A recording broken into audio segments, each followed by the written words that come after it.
Thank you. Let's see. Everyone see that okay?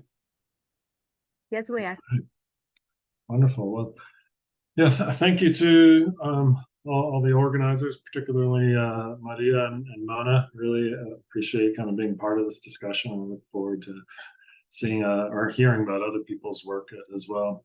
Also want to credit my research assistants, Joyce Fong, Julian McNally, and Marissa Walrath, who over the last couple of years have all contributed in some way or another to this work around kind of critical minerals that I've been pursuing. And I mean, though my research is a bit more kind of focused on extraction and kind of landscapes of extraction, really taken this opportunity to look into the landscapes of EV and battery manufacturing and how they're positioned in kind of a larger relationship to the previous lithium trilogy session on extraction that will hopefully also sow some new seeds for the forthcoming one. So to kind of set the stage, and maybe this doesn't need to be quite set because we're quite aware of it, particularly kind of living through this past summer. But I mean, just this past July was declared the planet's hottest month on record by quite a significant margin, really the hottest in 120,000 years. Even the UN Secretary General Antonio Guterres called it or stated it as kind of the era of global boiling has begun. I mean, there's been precedent-defying heat waves that broiled regions around the world, Canadian wildfire smoke that's blanketed large parts of North America for the better part of the summer, including down here in Charlottesville, devastating floods in India, South Sudan, Italy, and others. And I don't know if you guys read the headlines, but they're even talking about how the Gulf Stream itself could collapse as early as 2025. And this list is kind of quickly multiplying.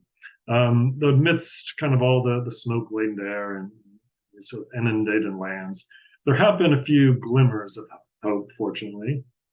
For instance, in 2022, President Biden invoked the Defense Production Act, as well as signing the Inflation Reduction Act to accelerate the transition to renewable energy. And though it's certainly kind of insufficient kind of to the global crisis, it was a transformative win, at least on paper. I mean, the IRA provided $370 billion in incentives, grants, and loan guarantees to clean energy, covering everything from heat pumps to hydrogen production. Within the U.S., they claim that more than 100,000 green jobs have been created. More than 185 clean energy and electric vehicle projects have been announced, which we'll get into a little bit more momentarily here, with investments of more than 83 billion since the passage about a year ago. So really significant investment and catalyst for change. Though what these developments really make clear is that kind of behind the sunny headlines and these kind of figures ripe for campaign trails is that the US's and really much of the global North's answer to climate change is essentially eco-modernism or kind of this belief that technological innovation can kind of beautifully temper the lethal certainty of climatic bedlam or kind of solve this climate crisis. The idea is that cities will be blanketed with solar panels, traversed in an army of EVs, linked with a smart grid containing batteries in mammoth proportions, and then traveled between in hydrogen-fueled aircrafts. But really, this new way of life is conditioned very critically on extracting massive quantities of critical minerals, as this map begins to sort of highlight a few of them, lithium being in the sort of gold-yellow. And in fact, I mean, at the Toronto Global Forum just last year, it was stated that just in the next 2 decades, we will need to mine as much as all of human history combined, which is really kind of hard to wrap your head around. But yeah, and also quite daunting in a lot of ways, and really speaks to the effect that this will have across the world, from landscapes of extraction to manufacturing, as we'll see, all the way to kind of deployment of these technologies. And so the modern global economy's operation is kind of centered around fossil fuels and this unquenchable profit accumulation. It really appears to kind of already be calcified into the green energy transition, which is marketed to save us from its predecessor's very world order. And as critical minerals and renewable energy landscapes are increasingly considered commodities and sites of national security across the world, the position of states and corporations has only been strengthened to push aside any obstacle in the name of maximum progress. And so this power dynamic, with its roots deeply established under colonialism, and as you saw in the previous map, there's a real disparity between kind of climate change responsibility and risks. And so that this power dynamic really exists across all points of capitalist production, from extraction to refining, manufacturing, consumption, all the way to waste and recycling. And so this is what I've kind of what I've been calling the dark side of grain. I'm also kind of questioning that phrasing, because in many ways it plays into kind of the Republican playbook, for lack of a better way to describe it. But there is this really long list of costs of ecological, cultural, physiological, really substantial body of largely unseen externalities lurking behind every node in the green energy supply chain. And so this colonialism is enduring. I mean, for instance, well, you have the global north is sort of perpetuating this exploitation of global south, the indigenous, the poor, etc.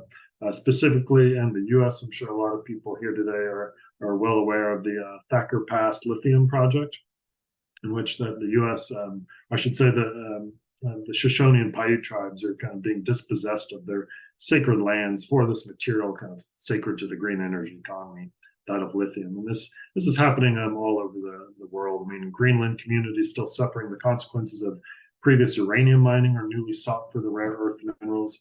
In the Congo, mushrooming demand for cobalt has really kind of constructed a profession of artisanal miners, many of which are children.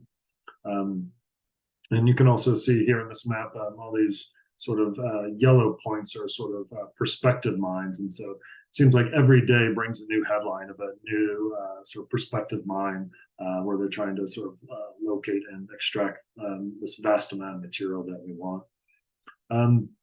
Also, I mean, additionally, I've kind of been interested in the work of this 19th century English economist, William Stanley Jevons, who was very sort of ecologically prescient and would say that demand for renewable energy is only going to lead to a growing hunger for it and all the material resources it requires.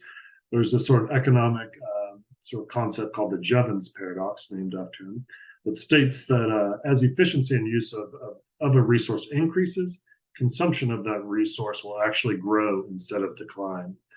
So this is very sort of counterintuitive, but he observed that in steam engines and other coal-fueled applications, as they kind of improved in efficiency, paradoxically, more and more coal was used to fire such engines as their deployment grew in ubiquity, kind of alongside dwindling costs.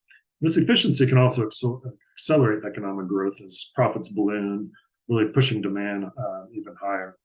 And so the Jevons paradox is thus one such argument, kind of illustrating the fallacy of relying on technological innovation as this eventual salvation.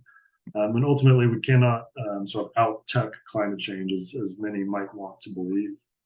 And to kind of dial into a bit more focused on sort of battery manufacturing, this is a map of the EV and battery manufacturing plants across the U.S. that have sort of ballooned in number over the last couple of years. This is sort of built on top of a base map of the ecoregions of the states, because as we'll see momentarily, these aren't sort of brownfields or urban conditions that they're building these. These are green fields and kind of rural or peri-urban, where they're just sort of clear cutting forests, or even in the case of deserts, sort of just raising these quite rich ecosystems.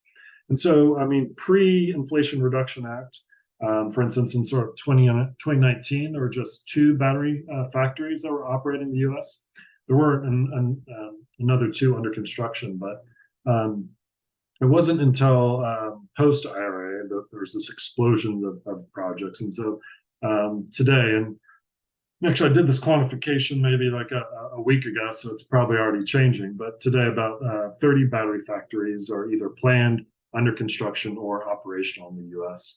And it's claimed that $52 billion have been invested in EV and battery manufacturing between August 2022 and March of 2023. in North America EV supply chains. Automakers and battery manufacturers have collectively invested and promised to invest close to 100 billion in building domestic cell and modular manufacturing. And this has enormous implications, and I'm going to go through a few here in a few moments, kind of focused around just space in general, resource use, and then even sort of labor implications. But you can see it in the map kind of have three sort of data visualizations for each plant. One that's purely just the facility, or at least I should say the promised gigawatt per hour capacity. That's in blue. So the amount of sort of energy they're planning to kind of produce through this manufacturing of batteries. The other is the facilities just by acreage, so it's more sort of the landscape scale. That's in black.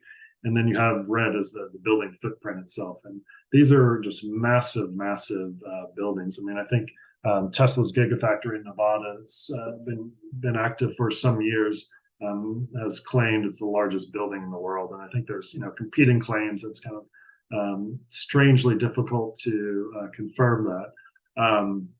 But nonetheless, these are massive facilities. And something else to point out that I'll speak more about here in a few minutes as well is I've also kind of visualized the power plants that are within 25 miles of each facility, because as we'll see, these plants aren't generating their energy themselves. It actually takes a significant amount of energy to make these battery packs and these vehicles.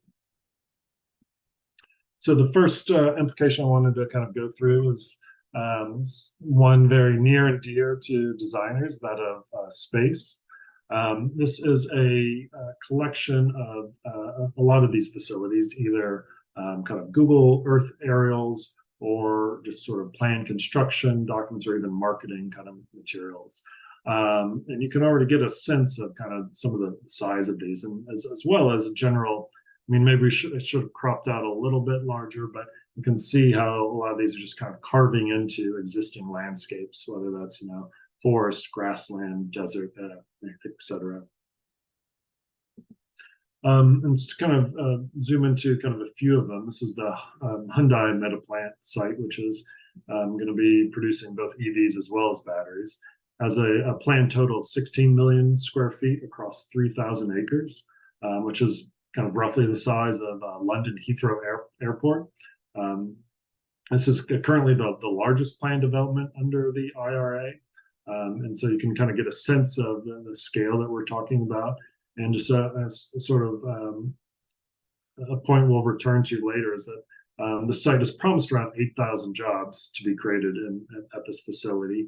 But in comparison to the airport next to it, has about 76,000 jobs under the sort of same amount of space, or I should say a similar amount of space. So it's incredible how much money is kind of going into these facilities with very little sort of return into kind of the working class pocket. I mean, another example, this is Astra Business Park, where Panasonic is planning to produce an enormous facility. Clase de paisajismo. And this is the park itself is going to have a few different businesses associated with it. So it's not the EV battery plant itself that's going to take this footprint, but you can get a sense of kind of the business parks that are associated with these with this development. And so this is obviously sort of being compared against the island of Manhattan. So it's more than half that island. And I've also kind of take a sort of image from my previous book project that was doing a similar comparison of Manhattan Island to the lithium evaporation ponds in Salar de Atacama in Chile. So you can kind of get a sense that as much talk as there is about kind of the effect of kind of extraction in those landscapes and the scale of that, it's pretty revealing to see how that same scale is being mirrored on a different point of the supply chain, right? Just this manufacturing. And we can obviously trace that moving forward into the deployment as well. Looking into energy. just to give you a little kind of background on sort of the sort of construction of batteries themselves for these electric vehicles. Generally, you start with a cell that then's put into a module that's kind of put into a pack, and there's a few different types of kind of these cells, whether it's cylindrical, prismatic, pouch, etc. Cylindrical is the most commonly used one because that's what's sort of been sort of a convention in battery manufacturing in general, and so it's kind of the cheapest as a result of that. But to make a battery module, manufacturers stack battery cells in series or in parallel in a metal frame that protects the cells from the shocks and vibrations that come with driving. Those modules house several battery cells ranging from fewer than 10 to several hundred, depending on the cell type and vehicle range. And then within each cell, there's kind of four key components that make up a battery. And that's as you can kind of see in the bottom right here, that's the anode, the cathode, the sort of separator, and then the electrolyte, which is usually a liquid. Though there's a lot of promise, or at least hope, around what's called a solid state battery, where that electrolyte is a solid. But these so these cells that then are fed into modules are then placed into kind of these larger battery packs. And so in addition to those battery modules, the pack itself includes other components that protect the battery and help it operate within a EV. And all of these components are housed in a structure to protect the battery from water, salt, and other outside elements that can really kind of damage the battery as a whole. And kind of the most kind of reasonable assumptions, I mean, there's a lot of different ways to make these calculations, so there's a lot of variability. The most reasonable assumptions for the energy usage for manufacturing a lithium ion battery, which is kind of the most commonly produced one these days for EVs, appears to be something in the range of 50 to 60 kilowatt hours of electricity per single kilowatt of battery capacity. So these batteries are requiring a tremendous amount of energy just to produce them themselves. And what really makes kind of battery manufacturing such a sort of energy hog or kind of consumer is somewhat surprising. It's most of the energy is really around temperature control in the manufacturing. So powders, critical minerals and other things are mixed and liquid is added, kind of turning them into this sort of semi-liquid state known as a slurry. And then that slurry is then kind of pasted onto metal sheets. And a small part of the energy used in manufacturing is these machines that mix, roll, and kind of flatten this material. But that electricity use is really nothing in comparison to other key machines, which are ovens and air conditioners. So heating or kind of cooling different components along the process. So ovens are essential in turning the slurry into a solid that can withstand the rigors of operating for years in an electric car. And the heat removes the slurry's water and chemicals. It's calculated or estimated that about 47% of the energy, so almost half, that's needed to make a battery cell comes from this drying or kind of the recovery of the solvent due to the kind of the long time heating and sort of off-gas cooling. This is according to a 2021 study by Worcester Polytechnic Institute and A123 Systems. But even then, the drying's not done. Some battery materials, particularly nickel, are kind of irreversibly changed by exposure to moisture. So this means that for some kind of finicky materials, the entire battery assembly shop must be enclosed behind plastic sheets in a vast dry room, where air conditioners work constantly to suck that moisture from the air and really keep the humidity levels to a minimum.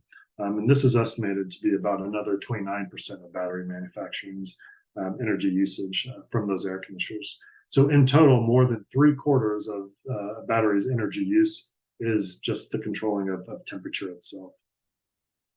And I didn't, well, let's stop there momentarily, but so I kind of mentioned the power plants that were near these facilities.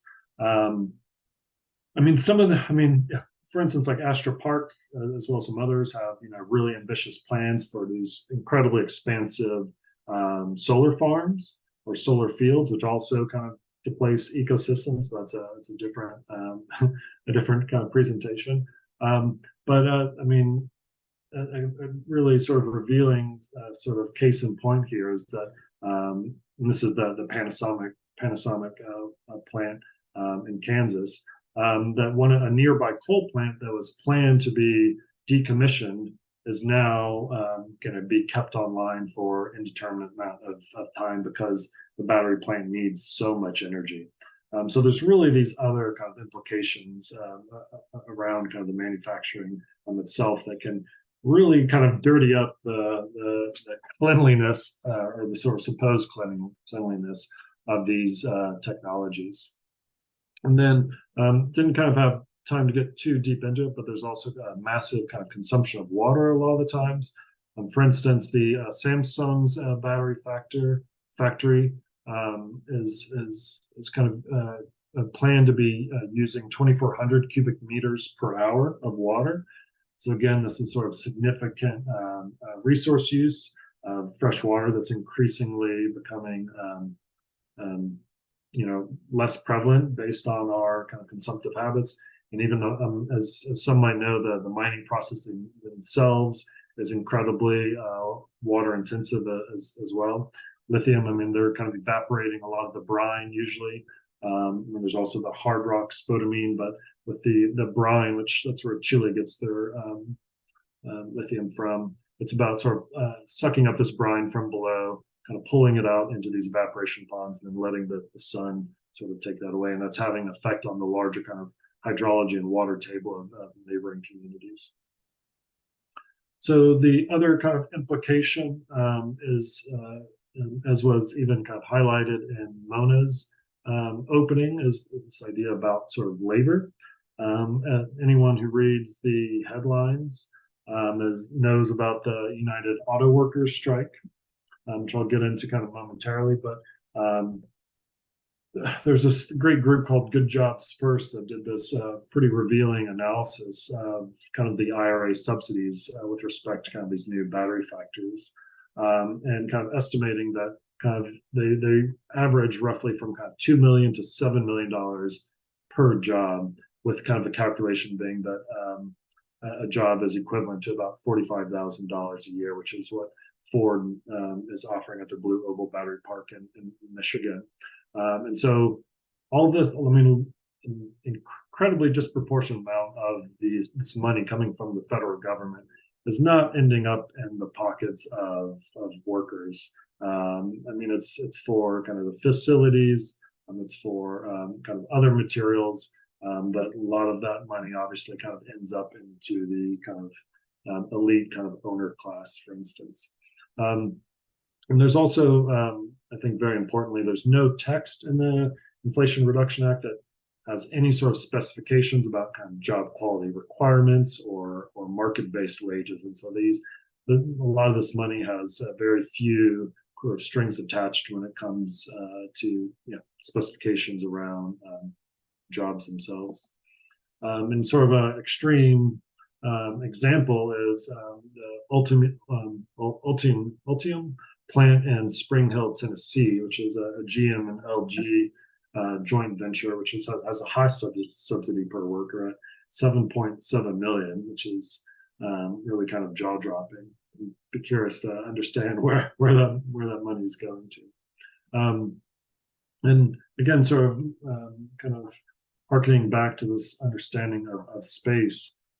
There's, based on our kind of the marketing materials of these different plants and companies, there's an average of 5 workers per acre by site size, and an average of 44 workers per acre by building size, which is one of the key sort of points of kind of potential negotiation with the United Auto Workers, is that, and this is just kind of in general with electric vehicles, and increasingly so, in fact, as companies try to bring down prices of these vehicles, is that so much of it is automated. There really aren't that many kind of human laborers involved with this. And that's sort of a key sticking point with the United Auto Workers. And I think actually today they made some progress, or at least that's what the headlines are saying. But just a few days ago, even the CEO of Ford was saying that the union was holding the deal hostage over kind of planned EV battery plants. So the union is very aware of kind of the future implications on kind of labor need for such facilities.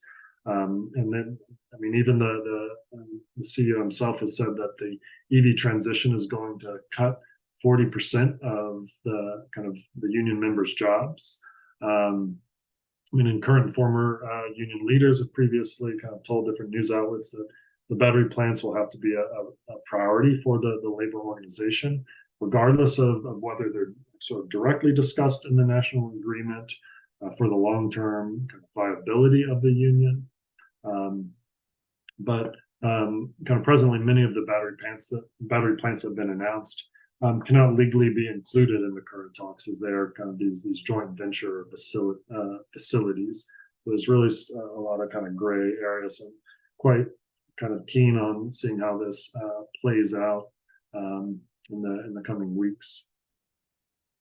So the question might be, so this is, you know, a lot of doom and gloom. What are we supposed to kind of do?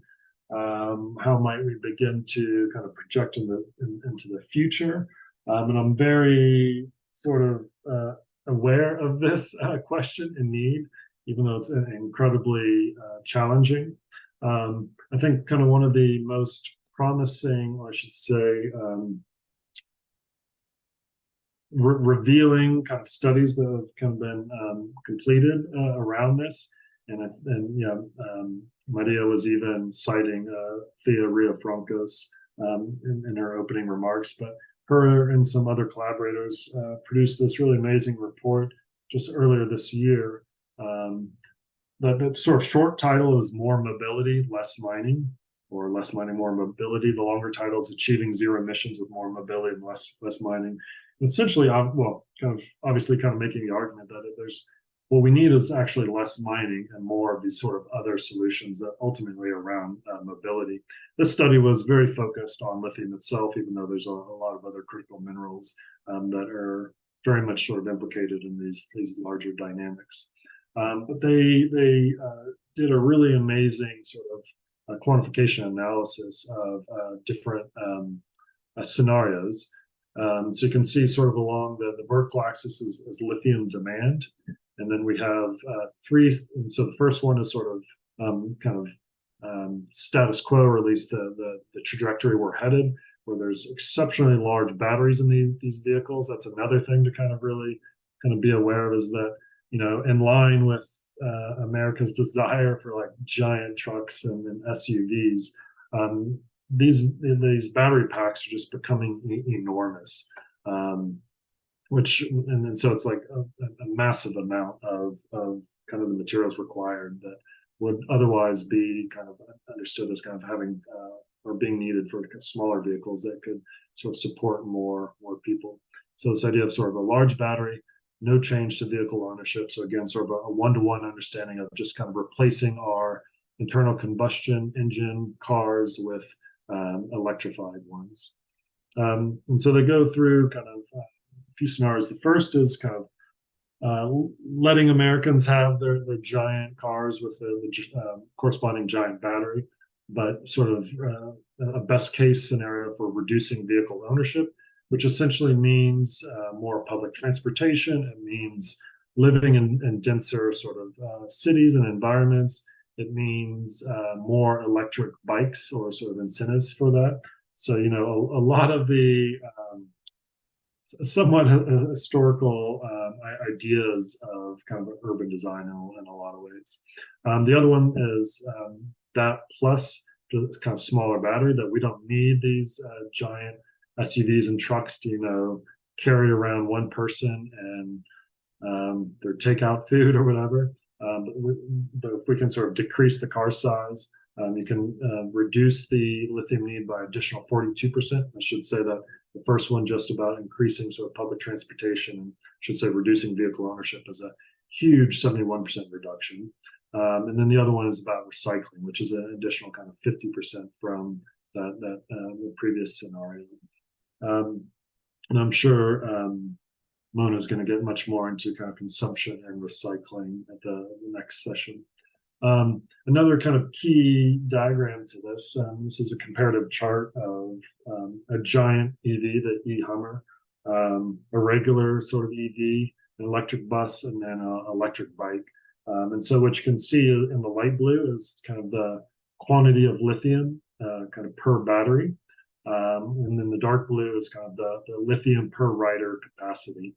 And so obviously the Hummer has sort of the lowest ratio in that respect. So it's using the most lithium per kind of rider. Even though the bus has a huge battery, it's carrying a lot more people, so it's thus more efficient. But you can see the e-bike there at the bottom is really kind of this a golden ticket in a way.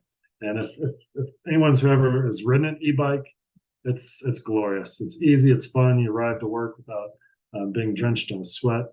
I realize it's different when it's kind of cold out, but they're becoming more and more popular in places like Denver, or at least somewhere in Colorado. Maybe it's Boulder. Had tremendous success with incentivizing e-bike purchases.